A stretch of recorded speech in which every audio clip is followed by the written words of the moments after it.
and her daughter Dora were sitting patiently in a restaurant waiting for their food. The restaurant was one of the most talked about in the neighborhood.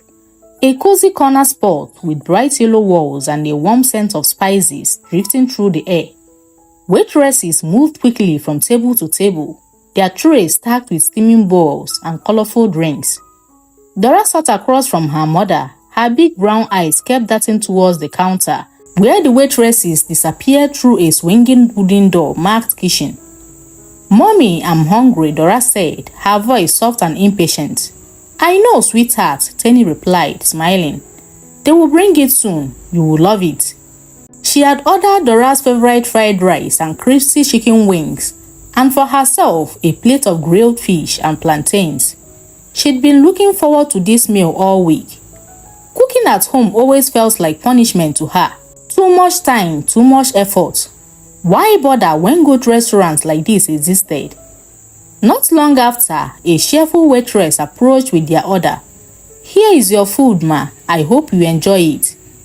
Tenny's face lit up as she inhaled the aroma. The food looked perfect. She took her first bite and her eyes closed in satisfaction.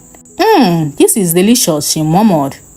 But just as she was about to take another bite, she noticed Dora's face. The child's smile had faded, replaced with a frown of discomfort. "What is it, my darling?" Tenny asked softly. "Mommy, I want to poo-poo," she muttered, clutching her belly gently. Tenny froze, her fork halfway to her mouth. "Now? We just started eating," she whispered sharply. Dora looked down, ashamed. Tenny sighed, glancing around.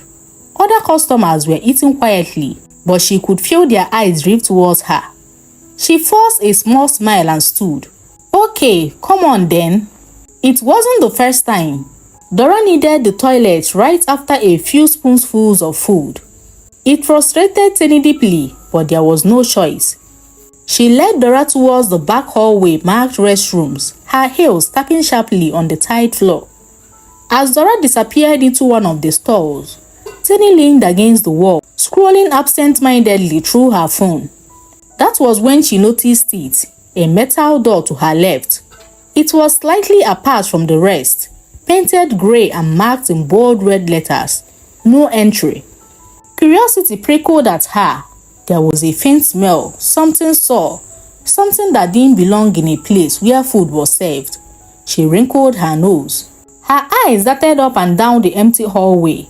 No one was watching. She hesitated only a moment, then gripped the handle and pushed. The metal door creaked open, releasing a burst of stench that made her gag. It was thick and rotten, the kind of smell that clung to the throat. The room was dark. She switched on her phone flashlight, her hand trembling slightly. The beam revealed the source of the odor. Piles of stained aprons and napkins scattered across the floor, damp and brown with old grease. Plastic buckets overflowed with murky water. Before she could take a step, a sudden rustling noise came from the corner. 2 fat rats darted across her feet, vanishing under the pile of dirty clothes. Tenny jumped back, her heart pounding. "Oh my God," she whispered, covering her mouth. Every instinct told her to shut the door and walk away, but her curiosity had teeth, sharp and persistent. Why was this here? Why would a restaurant keep such filth here? She took a cautious step forward. Her light caught something else. A small wooden door at the far end of the room. A faded sign above it read, "Kitchen staff only." Beside it sat 3 trash bins, their lids half open.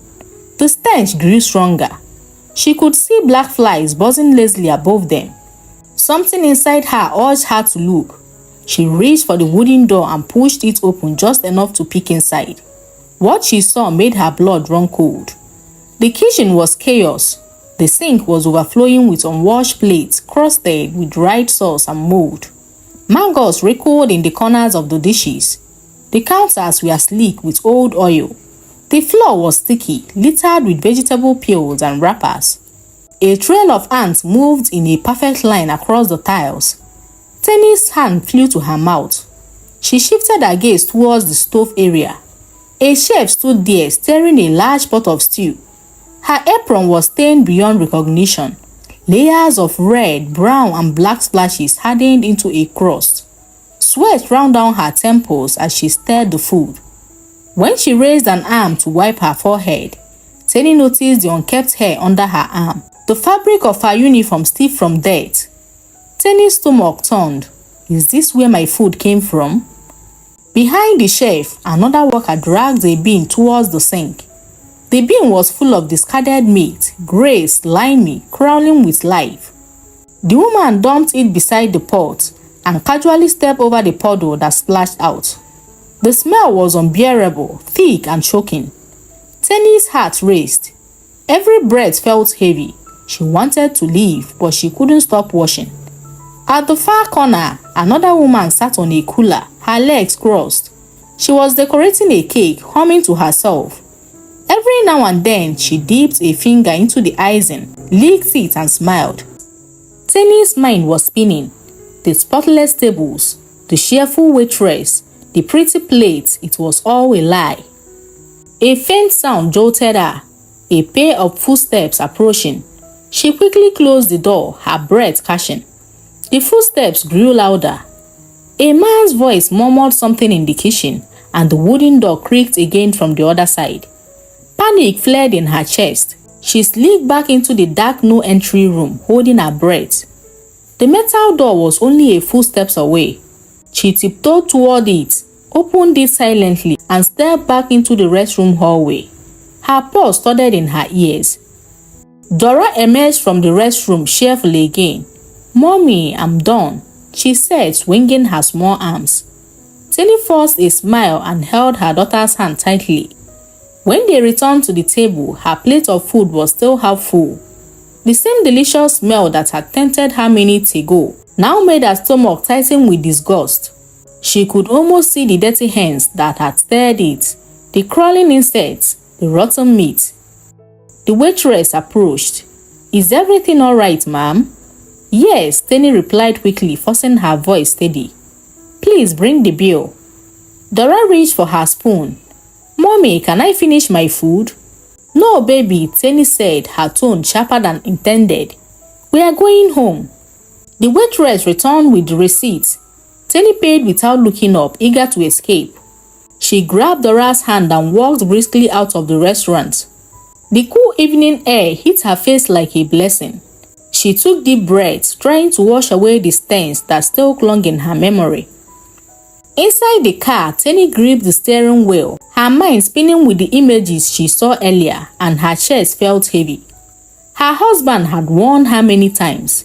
He always said, "You can't trust every restaurant, Tenny. You never know what happens behind closed doors." But she had laughed it off. "Please, I'm not built for kitchen stress. I can't be sweating and smelling of onions every evening." Now she wasn't laughing. She looked at Dora through the rearview mirror. The child's head had dropped against the seat, her lips lightly parted into sleep. Tenny felt a wave of guilt wash over her. Dora was always the one who suffered most. Her stomach was often upset. Some nights she would wake up crying, clutching her belly. The doctors always said it was food sensitivity, but Tenny never connected the dots. Years back, Tenny was born into a family of 3 children. She was the youngest and the only one who never lifted a finger at home. Her siblings Ada and Kunle did everything. Ada was already frying eggs at the age of 8. Kunle could make porridge by 10. Their mother adored Tenny. "Leave her alone," she would say each time Ada complained. "She's my baby. She will learn when she grows up." And so Tenny never learned. She would sit in the parlor watching cartoons while Ada scrubbed pots in the kitchen. When dinner was ready, she would eat and complain. "It's too salty. The rice is too soft. The stew is not sweet." Ada would glare at her. "One day you will see. When you are on your own, who will cook for you?" Tenny would laugh, swinging her feet. "I will marry a chief." Everyone would laugh. Their mother would shake her head fondly. "Don't mind her, she's my princess." And so the pattern stayed. Years passed and Tenny grew into a beautiful young woman who knew how to dress, talk and smile, but not how to fry an egg. When she gained admission into the university, Her mother packed her bags with care. Bags of rice, beans, garri, seasoning, oil, everything she would need. The first week in school was an adventure. Her roommates were excited, chatting and laughing as they cooked together. Tenny decided to try her hand at it. She called her mother for instructions, carefully writing them down. But something went wrong. The rice burnt, the sauce was bitter, the pot smoked. Her roommate tried to help, but it was hopeless. The food tasted like metal and ash. Tenny forced a spoonful into her mouth, grimacing. That night, she threw the food away. The next day, she tried noodles. Somehow, they came out soggy and pale, almost like pap. She couldn't even bring herself to taste them. Frustrated, she sat on her bed and made a silent vow. She would never cook again. From that day forward, she started buying food from restaurants. She would rather eat out than fail in the kitchen. She sold most of the food items her mother had given her to her friends and used the money to buy meals from nearby canteens. At first, it was exciting. She could eat anything she wanted. Fried rice, stew, soups, all ready and waiting. But the excitement didn't last long. The food wasn't always good. Sometimes it made her sick, but still she kept eating. Cooking felt like defeat, a reminder of what she couldn't do. Each time the holidays approached, she was overjoyed. Home meant her mother's kitchen, real food, clean plates, and love in every bite. When Tenny met her husband Kim, they were madly in love. It was the kind of love that made every evening feel soft and golden, every call worth waiting for. To Tenny, he was everything she had ever dreamt of, gentle, patient, and successful. But there was one thing Kim didn't know yet. Tenny didn't cook. Not because she didn't have time, but because she didn't want to. Whenever Kim hinted that he would love to taste her cooking, she smiled coldly and found an excuse. "Ah, baby, I can't today. My stomach hurts." Or, "I had cramps all night. I just need rest." Other times, she would say she wasn't in the mood, then suggest they order food instead. Kim never complained. He believed in taking care of the woman he loved. "Don't worry, my queen," he would say, pulling out his phone to order something delicious. "You shouldn't stress yourself." Tenny would smile sweetly, relieved that he didn't push further. Their love deepened, but the pattern stayed. Kim realized one evening while finishing a plate of takeout rice that he had never once tasted a meal cooked by Tenny. That thought lingered in his mind like a small splinter. One Saturday, he decided to talk about it. They were sitting on a couch watching a movie when he paused it and turned to her.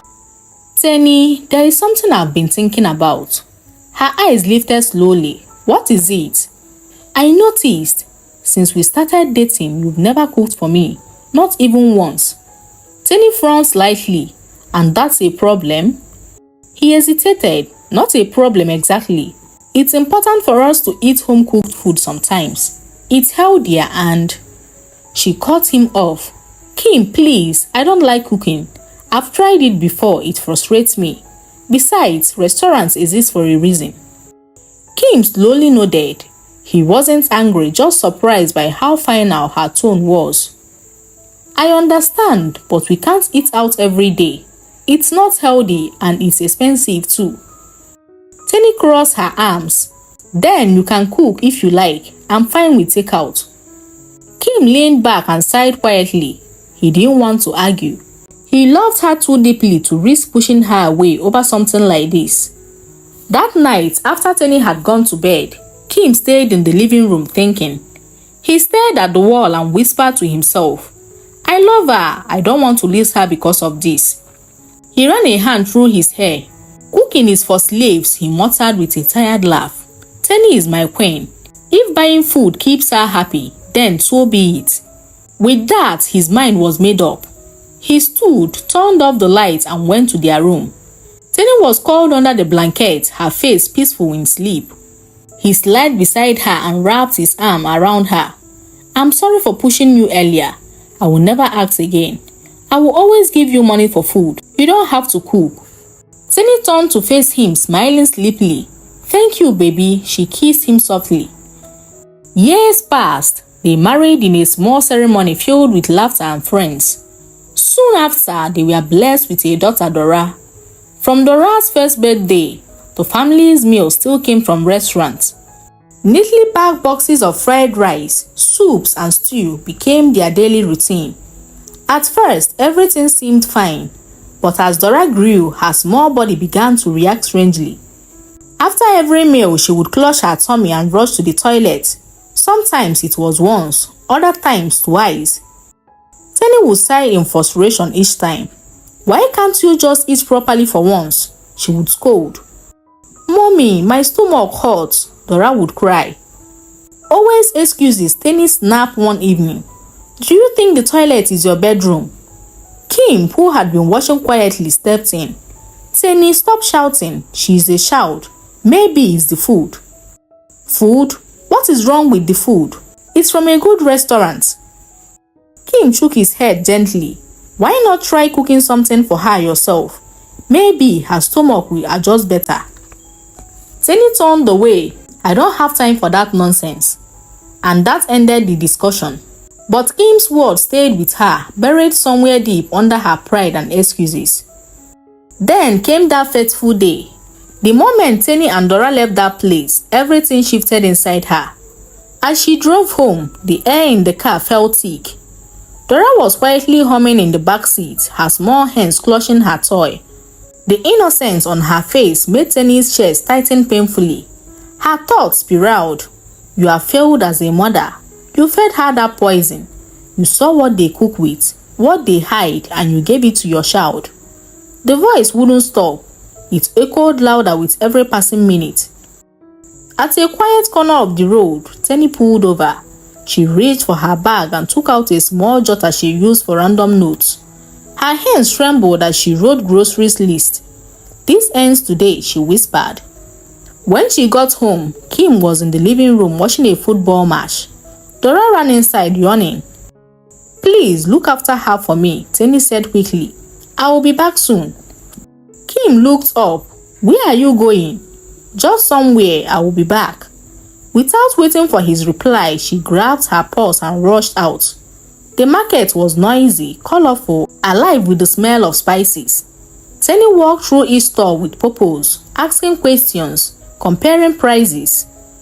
For the first time in her life, she bought everything a real kitchen needed. Tomatoes, peppers, meat, fish, even measuring spoons. When she returned home, her car was fully packed with bags. Kim helped her carry them inside, puzzled. "What is all this?" he asked. Tenny straightened her shoulders and said quietly, "They are for the house. I'm going to start cooking from today." Kim stared at her surprised. "You? Cooking?" He didn't press for details. Something in her eyes told him she had seen or felt something powerful. The next morning, Tenny put on an apron, tied her hair back and faced the stove like a soldier facing battle. Her first attempt, beans porridge, was a disaster. The beans burnt at the bottom and the taste was bitter. She tried jollof rice next. It was too salty. Her husband tasted it and smiled kindly. "At least it's hot," he joked. "It's a start," Kim said, wrapping his arm around her. "Every chef starts somewhere." And so she kept going. She watched cooking tutorials late into the night, took notes in her jotter and practiced again the next day. Her food was either oily or bland, but she refused to give up. Kim supported her every step. When he wasn't working, he stood beside her, chopping onions and cleaning up. "Maybe I should learn too," he teased one evening. "I will be the king of jollof rice." Tenny laughed genuinely for the first time in days. Weeks passed. Slowly, her meals improved. The first time Dora finished a plate of food without running to the toilet, Tenny almost cried. "How is your tummy, sweetheart?" she asked nervously. Dora grinned. "It's fine, Mommy. This food is yummy." Kim smiled at his wife across the table. The pride in his eyes said more than words could. From that day, dinner time became sacred. The house filled with the smell of stew, the clatter of spoons, and laughter. When Tenny finally perfected her smoky jollof rice with coleslaw and grilled chicken, even Kim admitted it was the best he had ever eaten. They made it a family tradition. Every Sunday, the house would smell of Tenny's cooking, and they would sit together sharing stories and laughter. When Dora turned 11, Tenny decided it was time to teach her. "Come, my love," she said one Saturday morning, tying a small apron around her daughter's waist. "You are old enough to start learning." Dora's eyes sparkled. "Really, mommy?" "Yes, today we are making rice." The kitchen buzzed with laughter. Dora chopped vegetable clumsily, while Tenny guided her hands. Kim stood by the door, smiling proudly at the two women in his life. "Don't forget to stir gently," Tenny said. "Cooking is like love. It needs patience." Dora giggled. "Like the way Daddy waits for your food." Tenny laughed. "Exactly." That day, the rice came out perfect, warm, fragrant, and filled with love. From that day on, Dora loved being in the kitchen with her mother. And Tenny, who once thought cooking was punishment, began to see it as joy, as art, as love made visible. If you enjoyed this story, don't forget to like, subscribe, and drop a comment below. Turn on the notification bell so you don't miss the next heart-touching story coming your way. More drama, love, and lessons await.